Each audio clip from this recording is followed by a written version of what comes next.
तुम्ही स्पर्धा लावल्यात मुलांमध्ये आणि मग त्यात काय पालकही सामील होत आहेत, मुलांवर दडपण आणतात. पहिल्या 5त ये, पहिल्या 10त ये, मग काय सुरू होतात classes, extra classes, coaching classes. बाजार मांडलाय तुम्ही, शिक्षणाचा बाजार. बरं एक गोष्ट मला सांगा.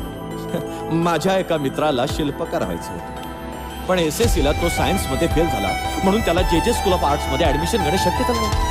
त्यानंतरची 3 वर्ष तो सायन्स मध्ये पास होण्याकरिता आटापिटा करत राहिला. मार्च ऑक्टोबर. युजलेस नाही का हे?